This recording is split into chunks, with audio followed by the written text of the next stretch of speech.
and suddenly there is no answer. Maybe you know these moments you're in contact with someone and suddenly they do not answer you anymore. The question always is, how can this happen? Some of you might even know the term, and the term is ghosting. And when you now think, I think this became a bit more common in the recent past. I don't think this was big of an issue back in the days. Probably you're right. The question is, how do we deal with it? And that's why we're here today. Hello and welcome to our newest episode. We are dealing with ghosting.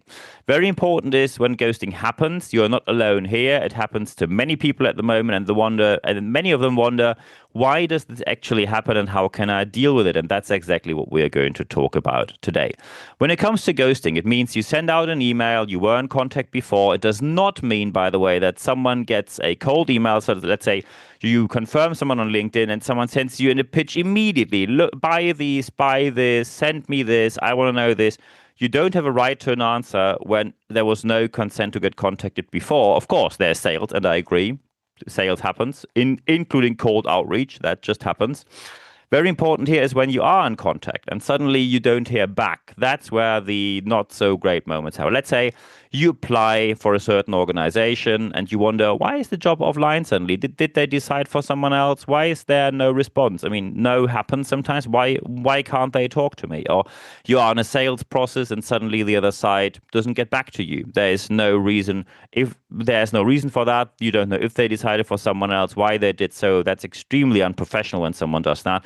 The question is, how do you deal with that kind of ghosting? And the first thing, of course, is what are the contexts usually? And the very, very first context, of course, is sales. You are in a sales negotiation. Someone says, hey, I want to buy this or that service or this and that product. And then it goes a bit back and forth. You have a negotiation and suddenly they decide for someone. And this is always part of a sales process, you might sometimes lose. And very important is when someone loses, they have a right to get informed and not just get ghosted. And by the way, sales also means when in a leadership context, someone has that. So you are in a negotiation about either a salary raise or suddenly someone says, I have an idea and I want to have this idea placed in our project. And suddenly the leader just doesn't get back to them. Extremely unprofessional. It even happens in daily business. People say, we are in a negotiation with a certain department within our organization. And they say, yeah, we get back to you about your idea. Thank you very much. And you never hear back from them. You get a promise within the organization in which you work, and they just say, yeah, I'm not going to answer you. Yeah, sorry, not sorry. So, and that's, of course, not great when even in daily business that happens. The question is now, what are the consequences when this happens? Because ghosting always has consequences. Now, the number one consequence always is the handling of it. When you, of course, are in a sales process, you can always send a reminder. So, for example, you say, hey, we were in contact. What about this? Always send a reminder. But very important is as soon as you send a reminder on different channels, you call, they don't pick up the phone, or they pick up the phone and then hang up, or they don't answer your mail. While you were in consentful contact before, that is, of course, not well handled by the other side. When someone applies for a job with you, saying no happens. I was rather shocked. No, I was extremely shocked, to be fair, when I just recently read that someone says, oh, yeah, we don't say no to candidates when they apply. We just ghost them because otherwise we just get sued anyway. When you get sued anyway, you obviously have a wildly unjust process in place for your recruiting. You need to be aware people have a right to get a no. When you are in contact with people, tell them why something has not happened. And sometimes, of course, the reasons are a bit vague when they say, hey, we had lots of applications, others were just better. That's not great, but at least you had a reason for that. And they didn't get into any details, sometimes because laws in your country might be that strict that they are very afraid of getting sued. However, very important is you at least got a response. And the response is absolutely fair game. When someone says, could we clarify XYZ, there is a right to clarification. By the way, if you don't do that, if you just ghost them, it's your legitimation that gets hurt. So when there is Mr. or Mrs. Miller and suddenly they don't get an answer from Mr. or Mrs. Miller, from person Miller, then they probably will simply say, yeah, that person's probably overwhelmed with their emails. That person isn't able to handle a usual work desk day. That person isn't able to manage their email. That person isn't able to manage their workload. It is your legitimation that gets hurt. So be aware that often when you ghost people, that your legitimation gets hurt, not the legitimation from the other side. And by the way, of course, people can escalate it. They can ask for, hey, let's talk. Hey, let's chat. Here's a voice message. Here's a call. Here's a WhatsApp message. Here's an email. In the hope that they get back from you, then that they hear back from you. However, when you keep on not getting back to them, they can, of course, conclude you're overwhelmed with anything and you're not up to the job, which is, by the way, a reasonable conclusion. So be aware that this quickly goes against you. And by the way, when this happens within the same organization which you work, it is perfectly reasonable at a certain point to say, hey, look, we really need to move forward in this project. We tried everything to reach out to you. No way worked. No approach worked. I never heard back from you. So we are now going to do A, B, C. And if I don't hear back from you, I consider this a silent agreement. And that is, of course, the very last option because it is rather a bit straightforward to do that. However, it is the only thing possible to get the project moving. You cannot simply wait for one person being able to suddenly handle their emails properly for once and you're waiting there for weeks. That is simply not possible. Also, candidates in an application process won't wait for you just because you are unable to handle your emails. The question now is, how do you implement this in your organization that things actually become productive? And of course, number one is you have to tell people that when you misbehave and you ghost, you harm your employer branding. And that, by the way, happened to me when I was a young person just out of uni. Someone gave me a cold call and I was on the phone and said, stop calling me. What kind of nonsense? And hung up the phone. And my boss immediately brought me to his office and said, look, you are the face of the organization outside there. And now there was some student guy sitting in a call center who thought I might have applied here, but there seemed to be a couple of very unreasonable people there. So I don't think I want to work there. So it's very important that employer branding needs to stay in the place of reasonable acting.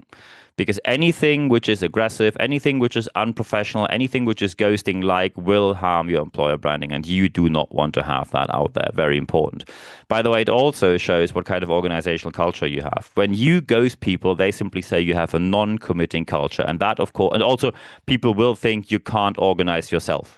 That is, ghosting people is never acceptable. Ghosting people is never professional. It's always back on you, your organization, and you as a person.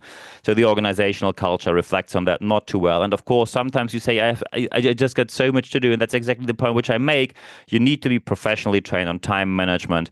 And of course, the awareness that all of this happens outside, that you leave this impression, needs to be made. You need to be professionally trained on these matters. And I just last week gave a time management class. So time management and awareness about this needs to be placed. And only when you know all of this and then you handle it professionally, then you will not ghost and then you will not practice ghosting. And then you will also tell people sometimes, hey, sorry, we chose someone else due to budget. We chose someone else because it was better a fit to our demands. No, we chose someone else because of X, Y, Z. And then people can handle it and they might stay in touch with you in a positive way. And maybe next time it works to work together. And by the way, this can only be made as a decision after you listen to absolutely anyone in a proper way. You cannot simply say, oh, I got this one email and yeah, you applied for this job. Sorry, after one email, I think you're not a fit to XYZ. You cannot read out what, especially when you say something very complex. When you say, oh yeah, I think qualification wise in this very complex engineering thing, someone else was better qualified and was a better fit for the team and all of that. So you derive something very complex from a 2-line email. That is impossible and extremely unprofessional when you do anything like that. Always be aware that people have a right to be heard, especially when you were in consentful contact before. And then you can clarify things. And even then you can say, hey, look, we both talked and we both now say, sorry, not a fit, and then we move on. But you're still in good standing. When you say, I'm not getting back to you, it's your legitimation that gets hurt. It's your image that gets hurt. It's your employer branding that gets hurt. Ghosting is never acceptable. When you do it the positive way, just as I described, everything will turn out well with absolutely anyone, and your organization will also be in good standing with anyone. And I wish you all the best doing so. And when you now say, oh, I think that's quite complicated, I have a couple of questions, feel free to do so. Like this, when you, by the way, now watch this video on YouTube, like this video, feel free to subscribe to my channel, leave a comment there. Thank you very much for doing so. By the way, feel free when you listen to me on Apple Podcasts or Spotify to leave a review there, 5 stars. Thank you very much for doing so as well. And recommend this channel, podcast and video cast amongst your friends, colleagues, workplace, anywhere you like. Share it on social media. Thank you very much for doing so as well. One extra bonus we have are the leadership tips, the YouTube shorts, as the name says, only available on YouTube. So it pays off to not only subscribe, but also put the little bell in there so you get updates as soon as anything new happens. And of course, when you like to follow me on Apple Podcasts or Spotify, feel free to do so as well. You can also go on my website, nb-networks.biz, so you see what I do for a living here. When you now say, I have to discuss something with you, but it's not public, not in the comment section, feel free to send me an email. nb@nb-networks.biz. I'm looking forward to hearing from you there. And when you're looking for live sessions, yes, we have them. We just had one. The next live session is coming up quite soon. expert.nb-networks, expert.nb-networks.com. When you go there, you can just put your email address in there, and no worries, you receive only one email every Wednesday morning, and that's full. It's 100% content, ad-free guarantee. You get full access to all the podcasts in English and German language, full access to all the articles, no paywall, no nothing, no sales. And of course, there's the next date and time and the access link for the next live session. The most important, and by the way, of course, feel free to connect with me on LinkedIn, on the German platform Xing, I'm as well. Follow me on Instagram, like me on Facebook, and of course, follow this channel. Thank you very much for doing so as well. However, the most important thing is apply what you heard in this podcast, because only when you apply what you heard, you will see the positive aspects that you obviously want to see. And I wish you all the best doing so. Feel free to contact me. I answer every single message within 24 hours or less. You can, of course, just ask very general questions, or you simply say, hey, we need you as a trainer, coach, consultant, mentor, project interim manager. I'm available for that as well. Thank you very much for doing so. Yeah, the very first, the very last thing is always the most important thing. After you applied everything that you heard, because only then you will see the positive change. There's only one thing at the end for me to say. At the end of the podcast and at the end of the video cast, there's always only one thing left for me to say. Thank you very much for your time.